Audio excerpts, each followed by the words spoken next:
মুর্শিদাবাদের লালবাগ, আর সেই লালবাগের হোটেল নিয়ে উঠছিল একাধিক অভিযোগ।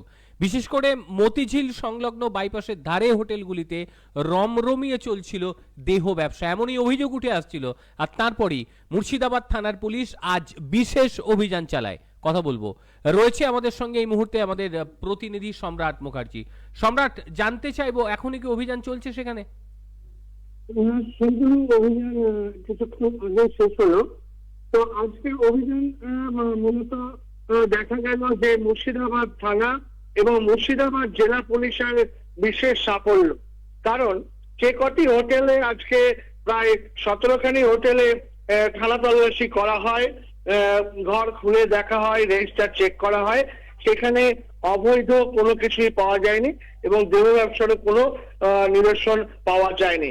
তো প্রসঙ্গত আমি একটা কথাই বলবো শান্তনু, বিগত 6 মাস ধরে মুর্শিদাবাদ থানার উদ্যোগে এবং এসপি মুর্শিদাবাদের নির্দেশে এসডিপিও লালবাগ আকুলকর রাকেশ মহাশয় এবং আইসি মুর্শিদাবাদ রাজা সরকারের নির্দেশ তত্ত্বাবধানে মুর্শিদাবাদ থানার পুলিশ প্রশাসন একটা ব্রত নিয়েছিল, একটা শপথ গ্রহণ করেছিল যে মুর্শিদাবাদ একটা ঐতিহাসিক শহর, একটা টুরিস্ট প্লেস বা পর্যটন নির্ভর জায়গা।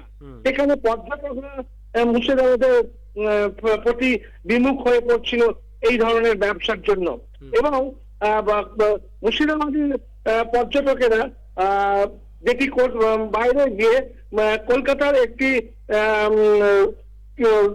তোমার একটি জায়গার সঙ্গে মুর্শিদাবাদের তুলনা করতে শুরু করেছিলেন। যাই হোক, এই প্রতিয়ান দিলে পরে অনেক বন্ধ হয়ে যাবে। সংক্ষেপে যদি বলি, এই কর্মসূচি সমাজ ধরে চলাকালীন বহু হোটেলে রেড হয়েছে। তার মধ্যে 70টি হোটেল থেকে অবৈধ দেহ ব্যবসা সংক্রান্ত কাজকর্মের সঙ্গে লিপ্ত মানুষজন, মহিলাদেরকে পাওয়া গিয়েছিল। অ্যারেস্ট হয়েছিল 49 জন হোটেল কর্মী, কাস্টমার এবং লিজ মালিক বা হোটেল ওনার মানে পুরুষ, এবং 59 জন মহিলাকে পুলিশ ওই দেহ ব্যবসার সঙ্গে লিপ্ত থাকার অবস্থায় উদ্ধার করেন। এছাড়াও মুর্শিদাবাদ থানা অঞ্চলে বিভিন্ন জায়গায় যে জোয়ার আসর বসত, বহু জোয়ার আসরে পুলিশ হানা দিয়েছে। তার মধ্যে 27টি জোয়ার আসর থেকে পুলিশ প্রায় 129 জনকে গ্রেপ্তার করে এবং ভোটবাণী হিসাবে প্রায় 3,15,000 টাকার অধিক সেখান থেকে বাজেয়াপ্ত করা হয়।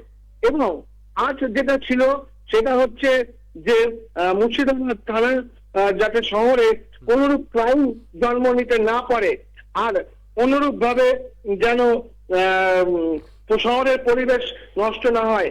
আগামীতেই পড়তে চলেছে শীতকাল এবং শীতকাল মানে মুর্শিদাবাদে একটি পর্যটনের শিল্প। মুর্শিদাবাদ থানার উদ্যোগে এসডিপিও সাহেব বলেছেন যে মানুষ যে কোনো ধরনের অপরাধের মূলক কোনো ঘটনার জন্য যদি পুলিশকে জানায়, পুলিশ তৎক্ষণাৎ তৎপরতার সাথে সেটিকে মোকাবিলা করবেন। অন্যদিকে আইসি রাজা সরকার জানিয়েছেন যে মুর্শিদাবাদের যে গৌরব, সেই গৌরব এই হোটেল ব্যবসা বা অন্যান্য অবৈধ কার্যক্রমের জন্য কালিমালিপ্ত হয়েছিল। মুর্শিদাবাদ থানা এবং মুর্শিদাবাদ জেলা পুলিশের উদ্যোগে সেই কালিমা তারা মুছতে সফল হয়েছেন, প্রায় মুছেই ফেলেছেন। শান্তনু, অনেক ধন্যবাদ তোমায়। আমাদের সঙ্গে সরাসরি আমাদের প্রতিনিধি ছিল সম্রাট মুখার্জি এবং সম্রাট কিন্তু বিস্তারিতভাবে পুরো বিষয়টি আপনাদের বুঝিয়ে বললেন। पूरा जो होटल है यहाँ का वो थाना तलाशी किया, कुछ मिला? अच्छा, ये अभियान जो है वो गत 6 मास থেকে চলছে। इलीगल कार्रवाई जो है उसके खिलाफ ये अभियान चलता ही रहता है। इस अभियान के तहत हमारे यहाँ पे हमने টোটাল 16 হোটেল রেড করা হয়েছে। তার মধ্যে আমরা 49 কাস্টমার এবং সাম লিজ ওনার্স কে অ্যারেস্ট করা হয়েছে এবং সাথে সাথে 59 ভিকটিম লেডিজ को রেস্কিউ করা হয়েছে। এর সাথে সাথে অনেকটা গ্যাম্বলিং বোর্ড কে রেড করা হয়েছে। ওখান থেকে আমরা 27 এর মতো রেড করেছে। और 129 পার্সনকে অ্যারেস্ট করা হয়েছে এবং মোটামুটি 3,10,000 টাকাটা সিজ করা হয়েছে।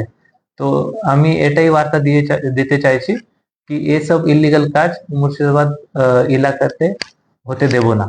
টুরিস্টরা যে ভীত সন্তুষ্ট হচ্ছিল, মুর্শিদাবাদ মানেই একটা অন্যরকম ব্যাপার, টুরিস্টদের কাছে কি বার্তা দেবেন স্যার? টুরিস্টদের কাছে মুর্শিদাবাদ মানে আমাদের যেটা লালবাগ বলে আমরা অন্য জায়গা থেকে কলকাতা থেকে জানি যে লালবাগ সবসময় টুরিস্টদের কাছে একটা আকর্ষণীয় জায়গা। এবং যেটা আপনি বললেন রাইটলি যে এটা হয়তো কিছুটা নাম একটু খারাপ হয়েছিল, কিন্তু লাস্ট 6 মাসে আমরা সেই হারানো গৌরব অনেকটাই উদ্ধার করতে পেরেছি। এবং আমরা টুরিস্টদের কাছ থেকেও ফিডব্যাক নিয়েছি, তারা আস্তে আস্তে এখানকার আসার জন্য যে কনফিডেন্সটা হারিয়ে ফেলেছিলেন সেটা কিন্তু ওনারা পেয়েছেন। এবং আশা করছি আমরা যে সামনে শীতের মরশুম আসছে, যে টুরিস্টের মেন যে সময় যেটা, সেখানে আমরা যথেষ্ট ভালো সংখ্যায় টুরিস্ট পাবো এবং তারা সম্পূর্ণ সিকিউরলি এখানে আসতে পারবেন। তাদের পারিবারিক বা নিজেদের ফ্যামিলি হাতে আসুন কি বিজনেস পারপাসে আসুন, কোনো রকম ভাবে তাদের গায়ে কোনো রকম যাতে গ্লানি না লাগে তার দিকে আমরা লক্ষ্য রাখবো। এর সাথে সাথে এটাই বার্তা দেব কি কিছু সোশ্যাল মিডিয়াতে কিছু আসতে খবর আসলে আপনি গুজবে কান দেবেন না এবং সাথে সাথে কিছু ইলিগাল অ্যাক্টিভিটি খবর আসলে আমাকে জানিয়ে দেবেন, আমরা সঙ্গে সঙ্গে অ্যাকশন নেব। তল্লাশি চালিয়েছেন।